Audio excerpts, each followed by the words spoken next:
Bonjour, je suis la fondatrice de Synov, qui est un laboratoire de recherche et développement et de production de petites séries alimentaires. On accompagne des startups, des grands groupes, des PME et également des artisans dans le développement de leurs produits.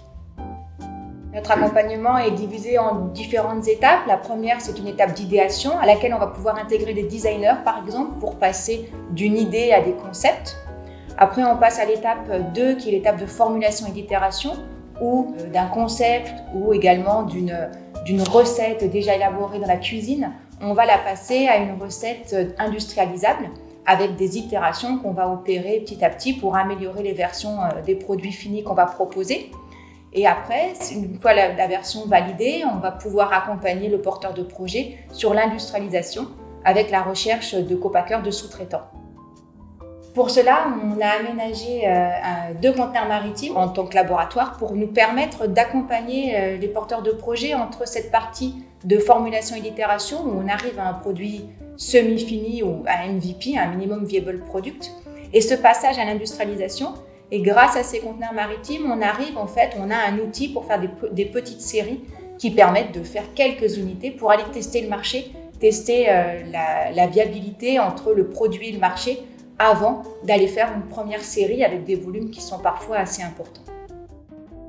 Ces laboratoires sont installés à Clichy, dans un espace de coworking partagé avec d'autres artisans, des photographes, des luthiers. C'est assez variable, ce qui est assez intéressant et enrichissant parce qu'on est tous des faiseurs, on fabrique tous des produits et du coup on partage ça, nous avec notre côté alimentaire et les autres sur leur discipline à eux. J'ai fait partie du club Agroalia porté par la Chambre de commerce et de l'industrie Paris-Île-de-France. J'y suis mentor et partenaire. En tant que mentor, ce que j'apporte entre autres, c'est lors des labs, qui sont des commissions où le porteur de projet va venir expliquer une problématique ou expliquer où il en est dans le développement de son projet, et avec d'autres partenaires qui apportent d'autres expertises que la mienne, comme commercial, communication. On va échanger et essayer d'apporter d'autres regards à ce porteur de projet. Et donc, en tant que fondatrice de Synov, j'y apporte le côté R&D alimentaire.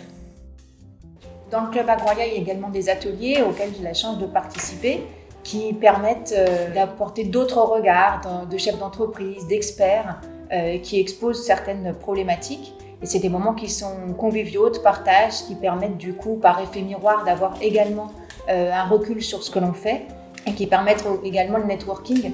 Donc c'est des moments qui sont assez sympas. Entre le club Agroalia et Synov et les différents porteurs de projets qui sont membres du club, il y a eu certaines synergies. On a par exemple accompagné une start-up sur le développement de yaourts sur base végétale. On a travaillé sur des barres de céréales, également sur des snacks healthy.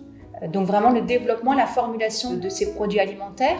Et on accompagne également un des autres partenaires sur de l'échantillonnage, donc de la petite série, par rapport à des premiers produits qu'ils sont en train de développer. Entre autres, je pense à Food District, qui est un partenaire qui travaille sur tout ce qui est commercialisation et aide à la distribution. On a une synergie qui est assez intéressante puisqu'on va pouvoir développer le produit, aller jusqu'à la preuve de concept ou le MVP, parfois jusqu'au produit industriel en fonction de ce que désire le porteur de projet. Et Food District va accompagner le porteur de projet sur sa réflexion autour de la future distribution de son produit. Et donc, ce sont des collaborations qui sont intéressantes parce qu'on va réussir à lever des verrous assez rapidement qui pourraient être des freins au développement et à la commercialisation rapide d'un porteur de projet.